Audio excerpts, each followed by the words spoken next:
السلام علیکم ناظرین، پروگرام پیام امن کے ساتھ میں ہوں آپ کا میزبان محمد ضیاء المرتضیٰ بھیروی۔ ناظرین، آج کے پروگرام میں ہم گفتگو کریں گے رمضان المبارک کے دوسرے عشرے کے حوالے سے، جسے آپ صلی اللہ علیہ وسلم نے عشرہ مغفرت کہا ہے۔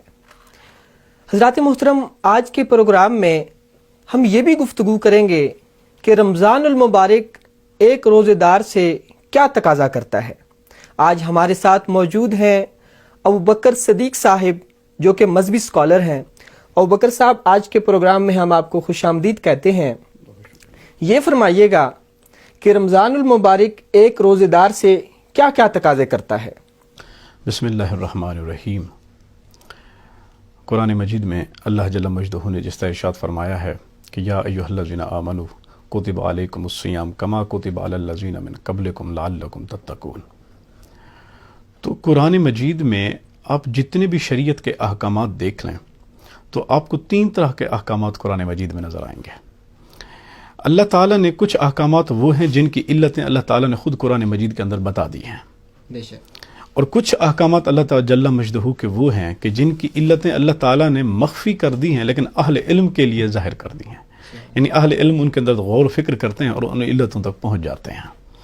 اور تیسرے احکامات وہ ہیں کہ جو اللہ تبارک و تعالیٰ نے ان کی علتیں چھپا دی ہیں، وہ اللہ اور اس کے رسول کے ہی علم میں ہیں اور کوئی اس کو نہیں جانتا، مخفی رکھی ہیں۔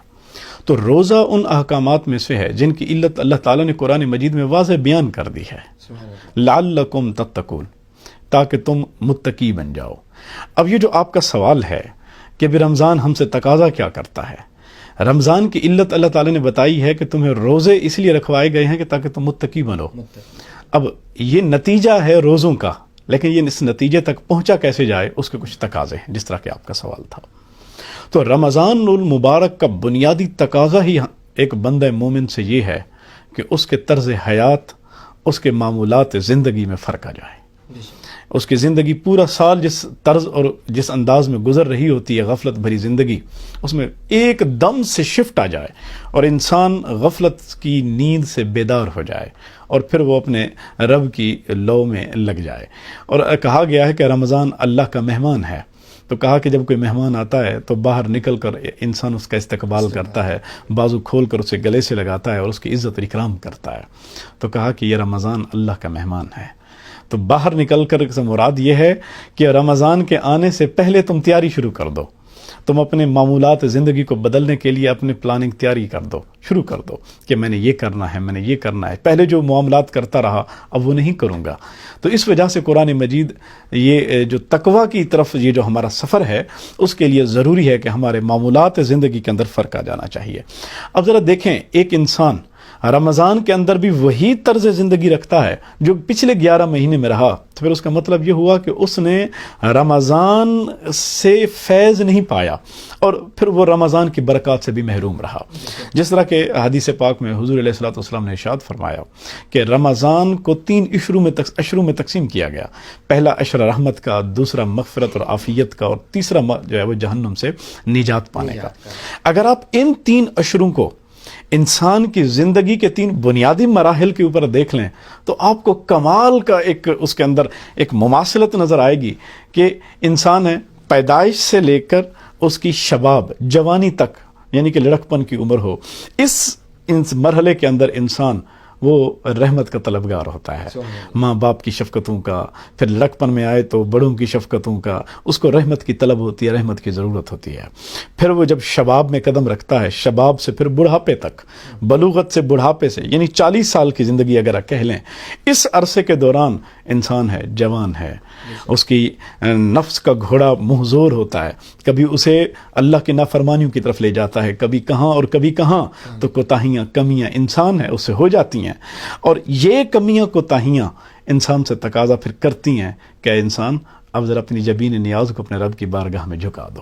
تم سے کمیاں ہوئیں، تم سے کوتاہیاں ہوئیں، تم سے نافرمانیاں ہوئیں، نادانیاں ہوئیں، اب آؤ اپنے کریم رب کی طرف، اس کی معافی اور اس کی عافیت کے طلبگار بن جاؤ۔ اچھا، اس کو ایک اور پہلو میں بھی دیکھیں کہ یہی وہ انسان کا مرحلہ ہے جس زندگی کے مرحلے میں انسان اپنے جذبات، اپنی جوان ہے، اپنے اکھڑپن ہے، غرور ہے، انا ہے، اس کو بھی قابو میں نہیں رکھ پاتا اور بات بات پر آگ بگولا ہو جاتا ہے، غصے کا عنصر بھی اس کے اندر موجود ہے، اور وہ تو پھر یہ بھی تقاضا کرتا ہے کہ اس عمر میں انسان دوسروں پر بھی عافیت کا پہلو جو ہے وہ دوسروں کو دکھائے۔ تو اسی طرح پھر تیسرا مرحلہ ہے انسان کے بڑھاپے کا، کہ جب انسان بڑھاپے کی دنیا میں قدم رکھتا ہے اور اپنی زندگی کو پیچھے مڑ کر دیکھتا ہے تو اسے اپنی ساری زندگی اللہ کی نافرمانیوں کی ایک لمبی نہ ختم ہونے والی داستان نظر آتی ہے، اور پھر اسے اسی کے نتیجے میں آگے نظر آنے والی جہنم کی دہکتی آگ دکھائی دیتی ہے، تو پھر وہ اپنے رب کی بارگاہ میں جہنم سے چھٹکارے کے لیے ہاتھ جوڑ دیتا ہے اور کہتا ہے مالک میں اپنی زندگی کی ساری ان نافرمانیوں کے بدلے میں تجھ سے معافی طلب کرتا ہوں، توبہ کرتا ہوں۔ تو اب ذرا دیکھیں قرآن مجید نے سورت جو رمضان المبارک کے بارے میں کہا کہ پہلا عشرہ رحمت، دوسرا عافیت اور تیسرا جہنم سے نجات کا۔ اب انسان کی زندگی کے ان تین پہلوؤں پر دیکھ لیں تو گویا ہم یہ کہہ سکتے ہیں کہ رمضان المبارک میں انسان کی ساری زندگی کی لمبی داستان کو سمو دیا گیا ہے۔ تو گویا ہم یہ کہیں کہ رمضان المبارک جب آتا ہے تو ہمارے لیے یہ پیغام لاتا ہے کہ اے غافل انسان اور غفلت کے چادر میں لپٹے اور سونے والے انسان، اب ذرا جاگ جاؤ، تمہارے بختوں کو بیدار کرنے والا مہینہ آ گیا ہے، تمہارے بخت جگانے والا ماہ مقدس آ گیا ہے، اور اٹھو اور اپنی اس غفلت کو ختم کرو اور اپنے رب کی بارگاہ میں جبین نیاز کو جھکا دو۔ ہم رمضان المبارک کو یوں بھی تھوڑا سا اس سے تمثیل سے بھی دیکھ سکتے ہیں کہ جب کہتے ہیں نا کہ پرانے زمانے میں کہ جب پانی کسی دریا میں بہنا شروع ہوتا تھا، نہروں میں پانی جاری ہوتا تھا، تو ارد گرد دیہاتوں میں رہنے والے لوگ، مائیاں، دھوبی، وہ اپنے کپڑوں کی گٹھڑیاں اٹھا کر پنگھٹ پہ آ جایا کرتے تھے، اور پھر ہر ایک اپنے گھاٹ پر بیٹھ کر کپڑوں کو صابن لگاتا ہے، اور پھر کپڑوں کو پٹختا ہے تاکہ اس کی میل کچیل کو دھویا جائے، اور پھر کوئی بلیچ لگاتا ہے تاکہ داغ مٹائے جائیں۔ کہا یہ رمضان کیا ہے؟ کہا رمضان آ کے آواز دیتا ہے اٹھو، اللہ کی رحمتوں کا دریا بہہ چکا ہے، اٹھو اپنی روح کے میلے لباس دھو لو، تمہاری سارے 11 ماہ کے پیچھے نافرمانیاں ہوئیں، اللہ کے احکامات کی حکم عدولیاں ہوئیں، کسی کے حقوق کی حق تلفی کی تم نے، اللہ کے مختلف احکامات کو پس پشت ڈال دیا، نماز، روزہ، حج، زکوٰۃ، معاملات میں تم نے بہت کوتاہیاں برتیں، اٹھو اٹھو اپنے دل کے داغ دھو لو، اٹھو اپنے من کے لباس کو صاف کر لو۔ تو کہا یہ پھر وہ بخت والے ہیں، وہ مقدر والے ہیں جو رمضان کی اس آواز پر اپنے گٹھڑیاں وہ اٹھا کے آ جاتے ہیں، اور پھر رات کے پچھلے پہر اٹھ کے بیٹھ جاتے ہیں اور پھر روزے رکھتے ہیں۔ کہا یہ رمضان گویا اللہ کی رحمت کا وہ دریا ہے جو بہہ نکلا ہے، اور پھر انسان جو اس اپنے من کے لباس کو اس میں دھوتا ہے، اس میں کیا ہے؟ یہ جو صابن اللہ کا ذکر ہے، یہ روزہ اللہ کا ذکر ہے، یہ صابن لگ رہا ہے من کے لباس کو۔ اور پھر یہ جو پٹخنا ہے، اور کبھی ہوتا ہے کہ دھوبی وہ کسی لکڑی کے کسی سے اس کو چوٹ بھی لگاتا ہے کپڑے کو تاکہ اس کی میل کچیل اتر جائے، تو یہ بھوک، یہ پیاس، یہ وہ ضربیں ہیں اس کے اوپر جو لگتی ہیں من کے لباس پر، اور پھر انسان کے اندر کے داغ دھلنے شروع ہو جاتے ہیں۔ کہا کہ کچھ داغ ایسے بھی ہوتے ہیں جن کو بلیچ کرنے کی ضرورت ہوتی ہے۔ کہا پھر وہ کیا ہے؟ کہا وہ توبہ ہے۔ انسان اپنی کمیوں پہ جب سوچتا ہے اور اللہ کی رحمت کو دیکھتا ہے تو پھر توبہ کر اٹھتا ہے، اور پھر اس کی آنکھوں سے وہ آنسو بہہ پڑتے ہیں، اور یہی آنسو اس کے بلیچ کا کام کرتے ہیں۔ اپنے گناہوں پہ ذرا نادم ہو کے تو رو تو صحیح، نار دوزخ کو بجھا دے گا یہ آنسو تیرا۔ تو یہ جہنم سے نجات دلانے تک کے لیے یہ رمضان کا مہینہ ہمارے لیے یہ بابرکت اور مبارک مہینہ جو آتا ہے، گویا یہ ہمارے لیے کیا ہی خوبصورت تمثیل لے کے آیا ہے۔ اب بخت والے ہیں وہ جو رمضان کے اس ماہ مبارک میں اپنے من کے کپڑے دھو لیتے ہیں، اور اپنے بخت کو نہ جگا سکے وہ کہ جنہوں نے غفلت وہی جو 11 مہینے سے چل رہی تھی، اس مبارک مہینے میں بھی غفلت کی چادر تانے سوئے رہے اور اپنے من کے کپڑے نہ دھو سکے۔ گویا اللہ کی بارگاہ میں جب ایک فنکشن ہونا ہے، وہاں پر جائیں گے تو وہ میلے کپڑوں سے جائیں گے، اور جو بختوں والے اٹھے انہیں اپنے کپڑے اجلے کر لیے، اپنے رب کی بارگاہ میں وہ سرخرو ہو جائیں گے۔ سبحان اللہ۔ آپ نے فرمایا کہ رمضان المبارک میں روزہ دار کے معمولات میں فرق آنا چاہیے، تو ہمارے ناظرین کو ذرا واضح کریں کہ ایک روزہ دار کے معمولات میں فرق کیسے آتا ہے؟ دیکھیں جو معمولات ہیں، سب سے پہلا معمول تو بنیادی رمضان المبارک کا روزہ ہے۔ اب روزہ بھی کیا ہے؟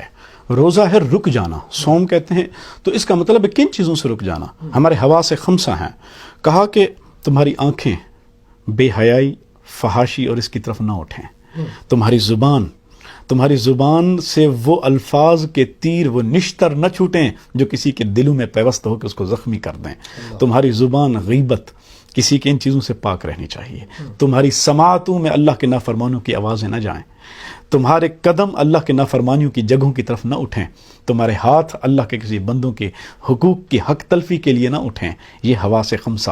تو کہا کہ یہ وہ چیزیں ہیں کہ جو، اور اپنی زبان کو چکھنے سے بھی تم نے روکنا ہے کہ اللہ کا حکم ہے کہ تم نے روزہ رکھنا ہے۔ تو یہ روزے کے بنیادی طور پر تقاضے ہیں۔ حدیث پاک میں ہے کہ ایک صحابی سے حضور علیہ الصلوۃ والسلام نے فرمایا کہ تمہاری بیٹیوں نے روزہ نہیں رکھا۔ یا رسول اللہ وہ تو دن بھر انہوں نے کچھ نہیں کھایا۔ آپ نے فرمایا ان کو بلایا گیا تو آپ نے ان سے قے کروائی۔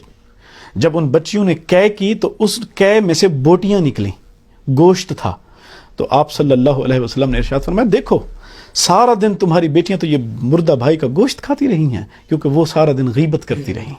تو یہ حضور علیہ الصلوۃ والسلام نے اپنے معجزے سے ان سے جو قے کروائی، بوٹیاں نکلوائیں، بنیادی طور پر درس دینا یہ مقصود تھا کہ جو شخص اللہ کے بندوں کی غیبت کرتا ہے گویا وہ اپنے مردہ بھائی کا گوشت کھاتا ہے، جس طرح کہ سورۃ حجرات کے اندر اللہ تعالیٰ نے ارشاد فرمایا ہے۔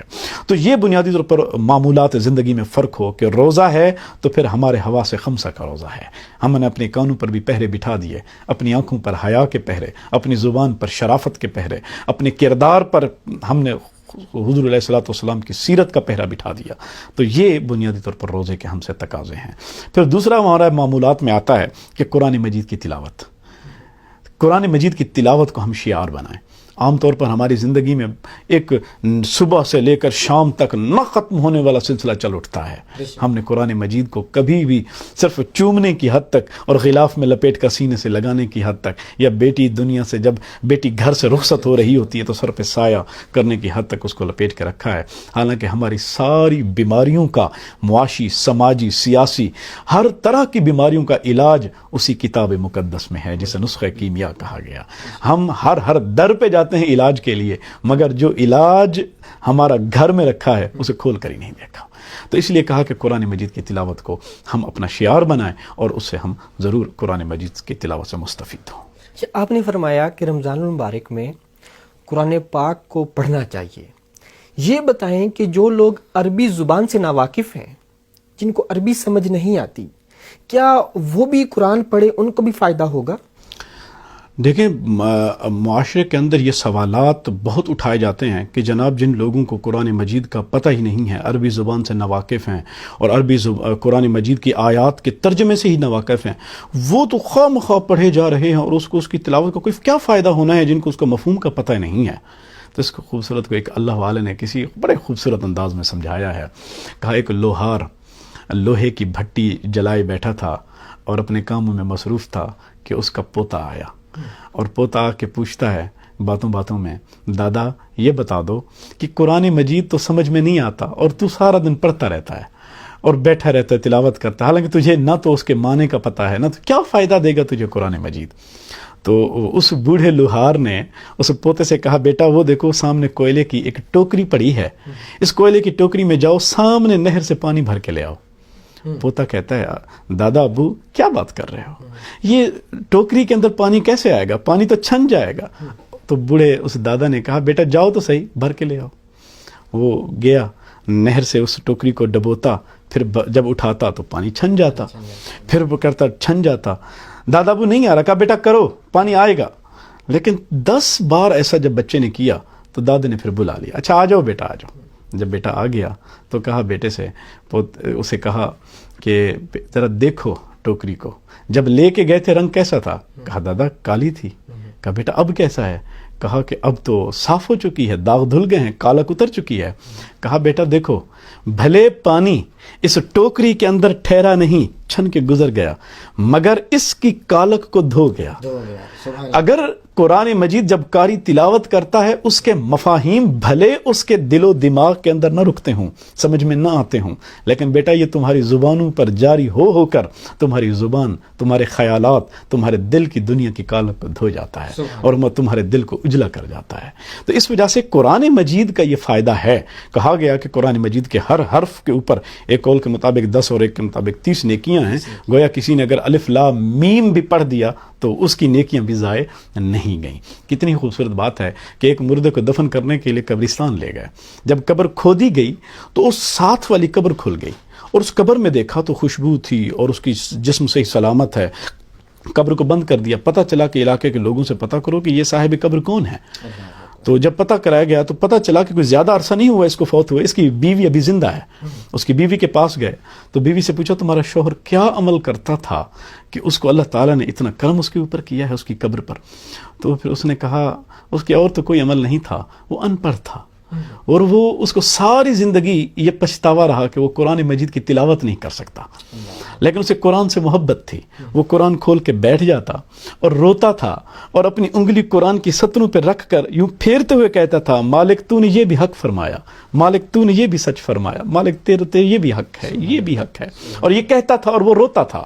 تو دیکھ لیں کہ جس شخص کو زبان پڑھنے کی بھی نہیں ہے وہ صرف انگلی پھیر کے کہتا ہے, قبر کی زندگی میں اللہ جل مجدہ قرآن سے محبت کا اس کو فائدہ دے رہا ہے. سبحان اللہ. تو وہ جو حضرات محترم, ہمارا پروگرام جاری ہے. ابوبکر صاحب انتہائی خوبصورت انداز میں سمجھا رہے ہیں کہ جو لوگ قرآن کا ترجمہ نہیں سمجھتے وہ بھی جب قرآن پڑھتے ہیں اور دل سے تصدیق کرتے ہیں کہ اللہ پاک نے جو کچھ فرمایا وہ حق فرمایا.